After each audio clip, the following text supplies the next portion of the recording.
So ngayon, may plan kami na pupunta ng, basta magka-camping kami kasama sila dito. Ano ngayon? Pumundok tayo. Saturday, Friday. 17. Kailan tayo magka-camp? Sige sa 21 ha. Usapan yan. Tuesday yan. 21, okay, nakapost to, pupost natin to ha. Para siguradong gawin, no? Kasi ito kadugtong to, ito yung start eh. Kasi mahirap sa mga tao kasi kung tutusin natin, puro plano lang. Oo, kasi walang natutuloy. Hindi mo tayo picture eh. Di ba tayo drawing eh. Siyempre ngayon, dito namin tinalaga to sa Dennis. Okay. Ngayon, ang gagawin is uumpisahan na natin yung Jerky. Uumpisahan na natin yung vlog at gagawin natin content ni Gemaan, tama? Para natin, susuportahan natin. Kumbaga dito magdi-decide po kasi GM, alam mo ko tutusin na napakagaling po kasi talagang ni Gemaan. Kasi alam nyo bakit? Kasi yes, sayang eh. Magdi-disciple ka ng tao, matutulungan natin sila to rag to edges, na alam natin may tulong at na alam natin yung may wisdom pagdating sa Panginoon Diyos. Tama. Diba? Sasayangin niyo po ba yun? Ha? Sayangin niyo po ba? Oo na ako dahil sa'yo. Okay na. Di ba talaga? Iba influence mo. Mami, willing naman po tayo, di ba mami, natulungan si Gemaan? Share namin yung magaling na mentorship ng aming job. GM, kailan po? October 21. Tuesday. Oh. Laban.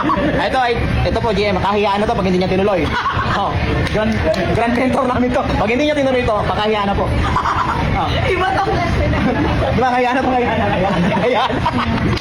Eto na nga, natuloy na. This is the time na papunta na kami sa Daranac Falls. Siyempre kasama sila JM Rai at JM Ann at mga kaibigan po namin sa Eralista at sa pananampalataya sa Panginoon Diyos. Siyempre, mawawala pa ba ang Maximo family? Ay, ang kasama ko sila, siyempre, ang aking asawa at ang aking mga anak.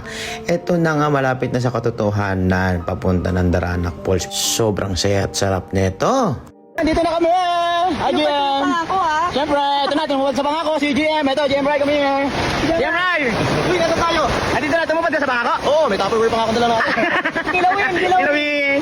Iba talaga pag ang kasama mo sa buhay mo, ang mga kaibigan mo na alam mong kasama mo sa pananampalataya at paglakad mo sa Panginoon Diyos. Siyempre, bonus na lang talaga pag nagkakaroon kami ng mga konti-konting usapan sa negosyo at tulungan sa lahat ng bagay. Dahil alam namin lahat ng to ay hiram lang at galing sa Panginoon Diyos. Ang sarap lang sa pakiramdam na sentro namin ng Panginoon Diyos at nangunguna lagi sa aming usapan kundi ang Panginoon Diyos. Siyempre this time, pagod na kaming lahat. Sobrang haba ng inakyat at 10 minutes. Eto na, ayan na, malapit na nga. At narating din namin ang Batlag Falls. Sobrang ganda rito sa Batlag Falls. Napaka-peaceful at napakalinis. Eto na nga, siyempre tapos na magluto ang papastar nyo. Siyempre ako nakatoka sa pagluluto. Kakain na po kami. Siyempre dapat magpasalamat muna tayo sa Panginoon Diyos sa lahat ng mga biyayang ibinibigay niya sa atin. Sa lahat ng kinakain natin na nagiging kalakasan natin. Lahat yan ipagpasalamat natin. Yun, pagsalusaluhan nyo ang munting luto ni Papa Star. Ang sarap lang sa pakiramdam dahil kasama ko rin ang aking pamilya rito. At nakaka-proud lang ang mga anak kong to dahil walang pili sa pagkain. Ayan na mga pogi at makukulit kong anak sa bahan pa nitong isang to. Yan. Cute mo, bulinggit. Aba ang mami naka-collagen barley kaya sobrang kinis-kinis mo eh. Ang ganda ng kutis mo eh. Iba ka. Magpapahuli pa ba yung mga yan? Siyempre hindi. Ayan na.